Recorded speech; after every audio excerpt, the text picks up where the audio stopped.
Hello, I'm Juino D'Souza, and today we are going to discuss about COVID Part 2. Now, Part 2 means we are going to cover a lot of other aspects of COVID, the harsh realities that the citizens are facing. First is we would like to know how long the immunity of this COVID vaccine lasts. First dose they say you take, then you take the second dose after 6 to 8 weeks. After that what? Will there be a third dose, fourth dose, or when and how?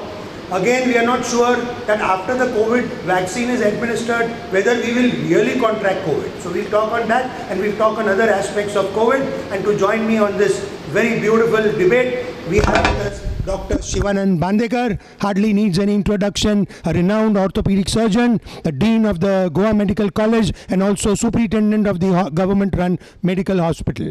We have also Dr. Jose Disa, who is the Director of Health Services, a very big directorate. Then we have Narayan Gad. He is the additional collector and additional district magistrate, North Goa. So let's get started. My first question to you, Dr. Sivanand Bandekar, is that, we would like to know how long the immunity of this vaccine will last. Now, what is the purpose of taking these vaccines? People are asking, why should I take this vaccine if still I'm going to contract COVID? What is the point in taking this vaccine if I've got to keep on repeating the dose after every 8 weeks again and again, and there is no end to it? For 1 year now we are affected with this COVID virus. There is no end. We can't see the light at the end of the tunnel. How long would this immunity last? This is, I think, is very important question that we as an expert need to answer. COVID vaccine that is given in Goa is called as a Covishield. This Covishield vaccine was tested in UK, and then it was sent to Serum India. Now this vaccine, as per the earlier guidelines from Government of India, first dose was given at 0, and then after 28 days second dose. Now the revised guideline says you should give after 8 weeks, not 4 weeks. Now the issue is how much is the immunity with this dose. The first dose is called as a initiation of immunity, or whenever we paint something we call it as a primer. You put a primer on your immune system, and the second dose is called as a booster dose. It really gives you immunity from the COVID virus. There are many advantages of taking Covishield.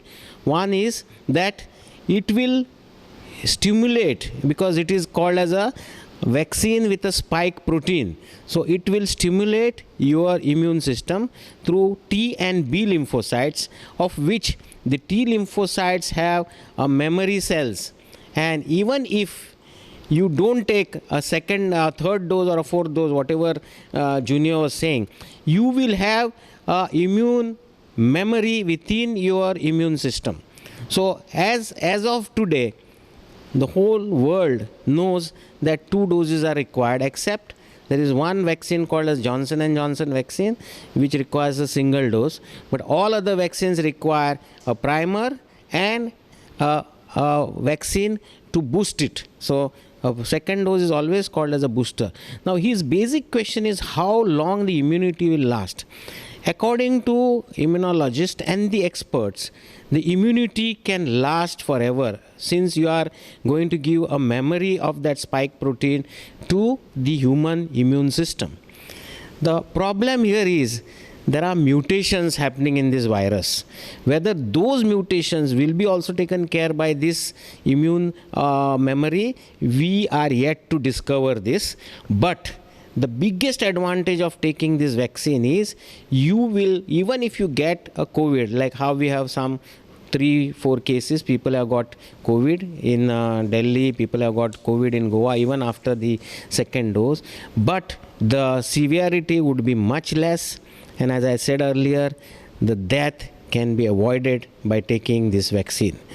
Whether to take third dose, fourth dose, we have to wait for the world to discover this, for the inventions to go on and more trials to come in. Then we will be in a better position to tell you whether there is a need to take a vaccine every year or there is a need to take a vaccine every third year, like how we do in other immunization programs. Well said, well said. Now, Dr. Disa, there is this fear psychosis in the minds of people, that maybe at the sight slight coughing, or maybe there is a sinusitis or allergic rhinitis, there is a nose blockade, and even mild cold, they think that yes, we've contracted COVID, and they start getting scared. They don't want to also come forward to test because they feel that there will be a social stigma if the test comes positive. Now this fear psychosis becomes so great that sometimes it leads to depression, and a normal person also becomes sick. Again, every Tom, Dick and Harry becomes a doctor and comes on WhatsApp and social media advocating all and sundry. You know, some say you put some oil in your nose, some say you take this homeopathic, you start steam, you take acidic fruits like sour lime, and you know, which cause hyperacidity. Now, how do we get rid of this fear psychosis? I will ask both you and then I will come to Dr. Shivan, because it's a very important point. Everybody is suffering from this fear of COVID and fear of death. For 1 year, the fear graph was very high. Of course, now the fear graph has come down, but still it exists. Yes, please. Yeah, initially, when we first got this disease 1 year back, the doctors also were inexperienced, I should say, in treating such patients. People also were scared because the epidemiology of this was not well established. So because of all this, initially people were very scared to know about it. The doctors themselves were scared, to tell the patients at that point of time, because it was a new emerging disease. But gradually over a period of time, the doctors learned about the disease, about the management of the disease, about the epidemiology of the disease. And that message has gone to the people down the road. And now people are quite confident, like now it is well established. Well, you get the disease by this route. We are well confident about it. This disease can be treated, can be prevented in this way. So since it is well established, this fear psychosis which was there initially, that has gradually gone down over the months. But still there is a fear psychosis in the sense there are different messages which are put to you saying that you will get this, you will be quarantined, you will be do this. And then all these people creating unnecessary panic among the people. That's why what we have done is we also have consultations, WhatsApp consultations, phone consultations with them. You'll not believe, people who had COVID and who had to go in house isolation for 14 days, 17 days, they had a sense of some sort of a depression, with all the messages and so on. So we started this teleconferencing with them, telecommunication with them, and also giving messages to them, talking to them on phone, and trying to reduce this fear psychosis. So that was initial, because the people were scared that I will put under home quarantine and you will get this, that. So that has been reduced substantially over the period of time. Mr. Narayan Gad very nicely said, that now there is an awareness program. Now, District Collectorate is responsible for creating this mass awareness program. Now, have you succeeded in such a program, awareness? We have been doing awareness on two fronts. One is awareness on COVID appropriate behavior and the awareness on the vaccination. At Taluka level, each Mamladar, each deputy collector, with the help of the health officials, local bodies like panchayats and municipalities, we are creating awareness on asking people and educating people the importance of wearing masks, the importance of keeping social distances, importance of hand wash and other appropriate COVID behavior. Because these are the preventive measures. Rather than somebody getting COVID and then going for a treatment, these are the measures, or these are the areas due to which COVID can be prevented. So we are emphasizing this at grassroots level through our machinery, that please citizens should abide or should practice the COVID appropriate behavior.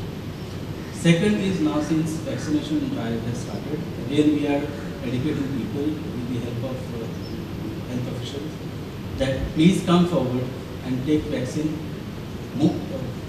We are trying to ensure that maximum people come and take the vaccines, whatever are doubts in their minds about vaccines and efficacy of vaccines, that with the help of health officials, we are trying to remove those doubts from their minds so that maximum people can come and take the benefit of vaccination. As Dr. Kandikar was mentioning, once the vaccines are taken, say first and second dose, then the chance of even somebody after that somebody gets corona infected, the chance of fatality. Okay, good. Therefore, on these two fronts, we are extensively doing the awareness, and in days to come, I am very hopeful that maximum people would come forward to take the vaccine. Right. Now, Dr. Bandekar, you see, we were discussing this fear psychosis.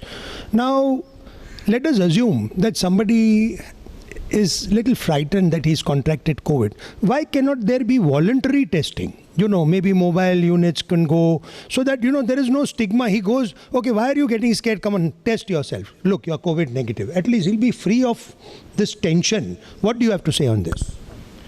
I fully agree, because in one of our expert committee's meeting, I had suggested that voluntary testing should be allowed, because right now the testings are done as per the SOPs, and somebody wants to remove his fear.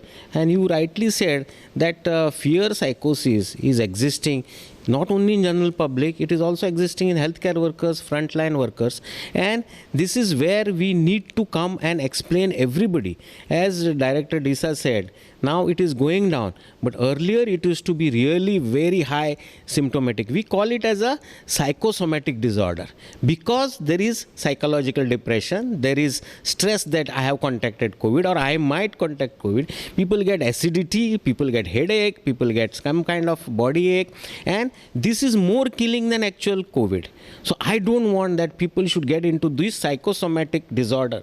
And to overcome that, he has already started talking to the people on phone.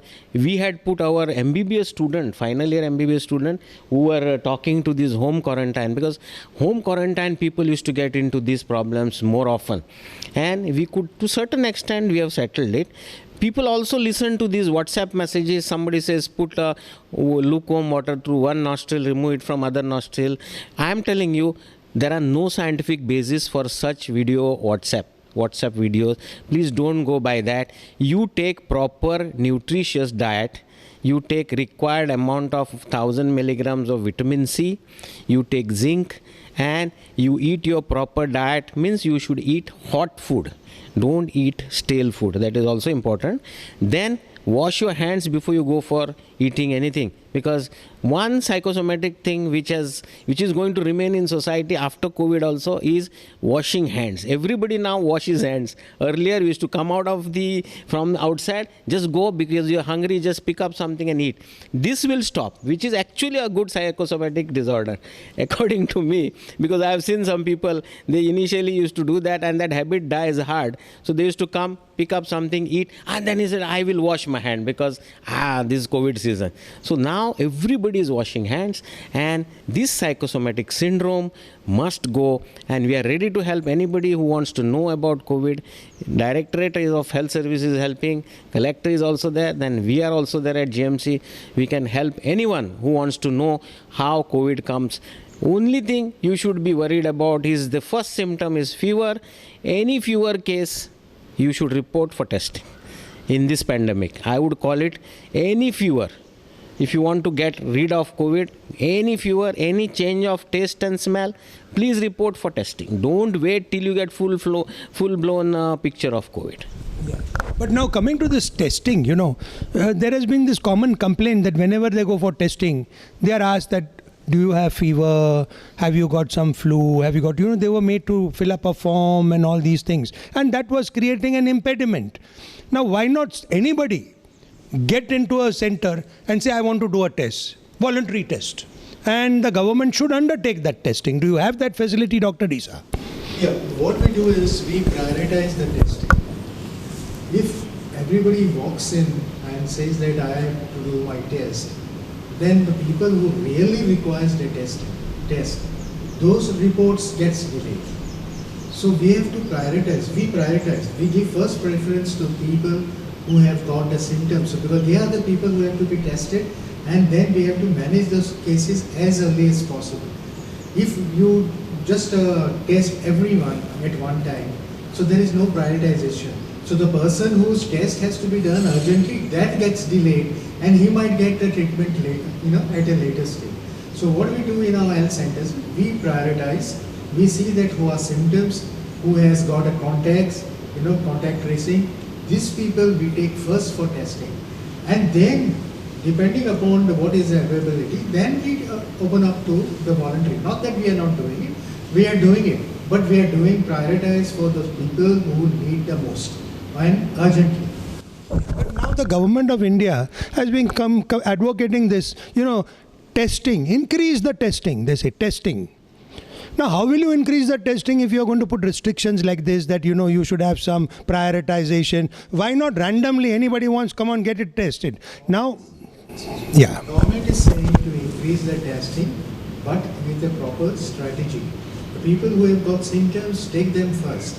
People who are contact tracing, when you do the contact tracing, if you get one positive cases, almost about 30 people you have to do the testing, because otherwise this disease is going to spread. So this way we prioritize the testing. Increase the testing, it's not that you go and take anybody's testing. People who are coming to the OPD in the hospitals, they are the people coming with having some sort of a symptoms. So have the testing there. So it has to be done very technically, very strategically, that testing has to be increased. Otherwise you are going to capture people and you will get the negative reports here, and the people who are really suffering you can miss. So taking into your capacity of testing, we prioritize and we go very technically and strategically choosing the people for testing. And we also take, but that is our last priority. People who comes voluntary, that is the last priority. But the first priority is the people who need testing urgently. Okay. What about herd immunity? Now we are talking about this vaccination. So will it result to this herd immunity? Vaccination is one thing. Vaccination immunity is one thing, and herd immunity when you suffer from this infection. People who have got infection, they develop the antibodies, and the antibodies remain for quite a long time, which gets immunity. At the same time, when one patient is got this thing, there might be many people around there who might have got the infections, but it's a subclinical infection. There are no symptoms with those patients, and when they don't know that they have got COVID. Now, if you take a particular group, they will say that this particular group has never got COVID. But in reality, there might be some of them who must have got a COVID, which has got a subclinical, never presented. It just went just with little body ache, and it must have passed on. So this, for every positive case, you have many cases around which are subclinically, and this is going to create a herd immunity amongst the general population. Now, there is this myth or what, I don't know, that they say the moment a patient dies of COVID and his body is kept in the morgue, then after that nobody is allowed, relatives are not allowed, it's put in a body bag, and so by the time it is loaded in the body bag, there are, some organs which are removed. I don't know whether it's true or false. What do you have to say on this? We do run the program called as a disease donor organ, but that organ donation is totally different concept. There are two types of deaths. Let me clear it to general public. One death which we see is called as a brain death. In that brain death, heart is beating, lungs are functioning on a ventilator, and in those patients only where there is a circulation going on in the organ, those organs can be used for donation and can be taken away and put in the needy patients. Person who is completely dead, in morgue we have patients whose hearts are not functioning, so that is called as a complete death. So from complete death body we cannot remove any organ, that organ will never function, and such programs are not existing anywhere in the world. Okay. So I think that concept, that myth has to be, because everybody is worried about this organ removal. Okay, right. Now home quarantine. No, we are talking about home kits, home quarantine. Now if there is this home quarantine, do you all provide kits also to manage with this home quarantine? Yeah. Home quarantine is a very, very important aspect, because that is the first step, that once you come to know that it's a positive case, it's the home quarantine that comes into play. If you don't have any symptoms, the moment you are declared positive, that message goes to our health center, the health center doctors are in touch with them and they assess the situation. They have to apply to the collector's office for permission for home quarantine. The doctor gives the advice whether he can be on the home quarantine, and accordingly we decide whether he should remain in the home quarantine, or if not, then he is shifted to the COVID care center. That is the first step. And if the symptoms worsen, fever and all, then according to gravity of the symptoms, the patient is shifted to the COVID hospital. Breathlessness, fever, all the symptoms are taken care of it. So in home quarantine, what we do is, if the person is totally doesn't have any symptoms, he can be entered. But during that quarantine period of 17 days, we give them a pouch which has got a pulse oximeter that gives you SpO2, that is see your oxygen level, and that is very important because this is a disease where your oxygen drops and you result into death. So if it is 95 plus, fine, he is okay. If it is 95, less than 95 and it keeps on dropping, then immediately the arrangement is done for the ambulance and the patient is shifted. So every day a phone call goes to the person who is home quarantined and we ask what is your SpO2. We give them the kit with the SpO2, with the pulse oximeter to see the SpO2, with the thermometer to see the temperature. We give them the sanitizer, we give them the tablets which are to be taken during that course when he is in home quarantine. So all that kit is given and we advise them how to take the medicines, how to see the oxygen level 3 times a day, and 3 times they have to monitor, they have to keep a record, and they have to give us that at the end of the day. So we enter into the portal, we have got a software, we enter that SpO2 level, so that over the days we know what was the SpO2, whether it is coming down over the days. So all that we monitor, and depending, and if his patient is okay after 70 days, he is out. If the SpO2 drops, the temperature comes and he reports, the patient reports, and then it's recorded with us. So that is seen by the doctor, and if he feels that the person has to be shifted to the COVID care center or to the hospital, immediately the ambulance, we pick them up and put them in the so these pouches, home isolation kits, we give them, and Goa is the first state to give these home pouches for home isolation. No other state is giving. This is the first state Goa has done. These pouches are on a returnable basis, like for example, oxy. No, we gave it to the family. Okay. We gave it to the family. So it can be put to You don't have to pay anything for it. It's free of cost. Very nice, very nice. Administration through the local bodies ensure that the people who are home quarantined, they are not moving freely in the society. District administration ensures that the home quarantine people are confined to their quarantine places.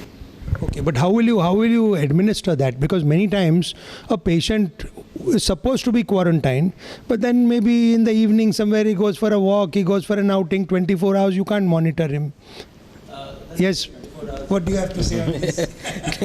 It is true. We have seen some people who have not, but everybody should learn to take this social responsibility. Right from the beginning of COVID pandemic, we were telling it is not only medical problem, it is a huge social problem also, and that is where again that psychosomatic thing and all has come, because socially people are got so much disturbance. But I think they should be also doing their supervision for every home quarantine patient. Most important thing that we have put in that pouch also in home quarantine, we have put something called as ivermectin. Ivermectin is a drug which was used in New Zealand. We copied that. We took their full study, and in Mayo Clinic of USA, that medicine converts your positivity immediately within 72 hours to negativity of transmission. Transmission positivity is reduced. So this is one big advantage. So if somebody is given home quarantine of 17 days, even if he stays back for 4 or 5 days within the premises, reserved within that premises, then he is less risky to the society. So now we've got about 2 minutes left before we close this talk show. So I'll start with you, Dr. Zuzaid Issa. Of course, you've spoken about home quarantine, voluntary testing, mobile units. Now, are you going to come out with this mobile testing units, door to door, or what? Is there anything in the mind of the government? Yeah, the government is considering that option to go for the mobile display. That's very good. And there will be mobile vaccination units also? Vaccination, what happens is that once you give the patient vaccine, the person has to be watched for half an hour. That is the protocol which is laid down, and we have to follow that protocol very strictly.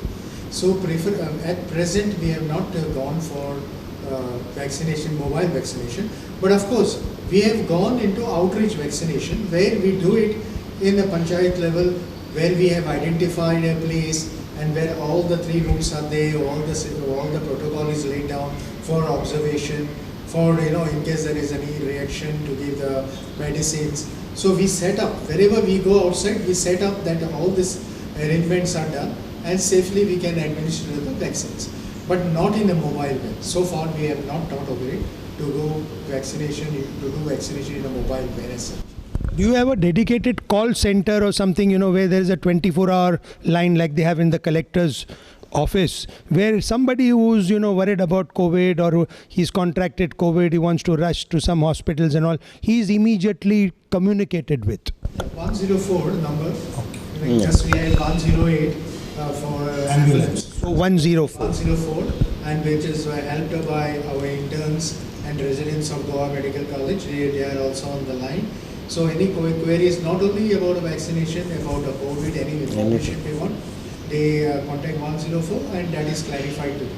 Wonderful. So they have to dial 104 directly. For police, you dial 112, I think, or is it 100?